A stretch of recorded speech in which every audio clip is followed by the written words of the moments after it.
ज्योति बिंदु अनुसंधान की बहुत बात की गई है। उसकी उसकी चर्चा ऋग्वेद में भी है। वो कहते हैं कि जब एकाग्र होते हैं, जब मन को आप संयमित करते हैं, शांत करते हैं, तो दिव्य नक्षत्र चमकते हैं। उसी तरह से अन्य उपनिषदों में भी इसकी बहुत चर्चा है।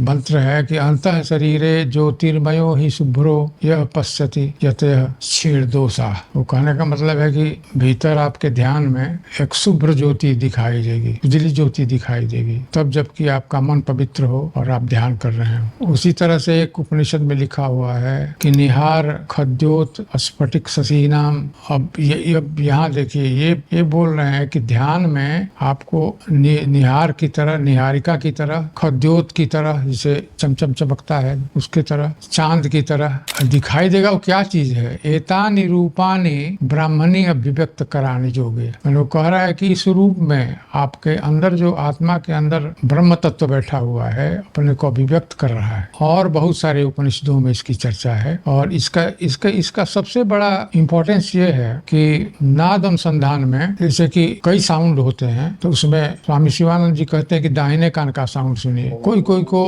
ओम का साउंड सुनाई देता है, तो सबसे तो श्रेष्ठ वही है उसको सुनने का। बिंदु अनुसंधान जो है, ज्योति बिंदु अनुसंधान, इसमें एक खूबी है कि आपको ये पता चल जाएगा कि हम कब अपना टारगेट अचीव कर लिए। कभी तो आपको दिखाई देगा कि उजला बादल जैसा दिखाई देगा, पंख जैसा दिखाई देगा, भीतर से बादल के भीतर चांद रहता है वैसा दिखाई देगा, तरह तरह का चीज दिखाई देगा। लेकिन जब आप परफेक्शन पर पहुंच जाइएगा तब उसकी चर्चा है। उसमें दीपक के लौ की तरह जब आपको दिखाई देगा तो आप समझिए कि आप परफेक्शन पर पहुंच गए हैं। एक श्लोक है, यदा आत्म तत्वेन तुम ब्रह्म तत्वम दीपोपमेन प्रपश्येत। मैंने जब आत्म तत्व के अंदर का ब्रह्म तत्व है वो दीप उपमेन, दीप की तरह जब दिखाई दे, देवम मुच्चई सर्व पासई, समझिए कि सब बंधन से मुक्त हो गए आप। ये जो है सो, ये कम से कम ये पता चलता है कि कब आपको परफेक्शन मिल गया। इसकी चर्चा और जगह भी है। कठोपनिषद में नचिकेता जो है वो यमराज से पूछते हैं कि ब्रह्म कहाँ रहते हैं, तो उन्होंने कहा ब्रह्म तो सर्वव्यापी हैं और आपके भीतर भी रहते हैं। तो कहा मेरे भीतर कहाँ रहते हैं? यमराज ने कहा कि अंगुष्ठ मात्र, अंगूठा के बराबर ज्योति के रूप में वो आपके भीतर रहते हैं। प्रमाण हो गया कि भाई दीपक के तरह जब आपको दिखाई देने लगे ज्योति। कबीर दास भी कहते हैं कि सुन महल में दीप जलत है, आसन से मत डोल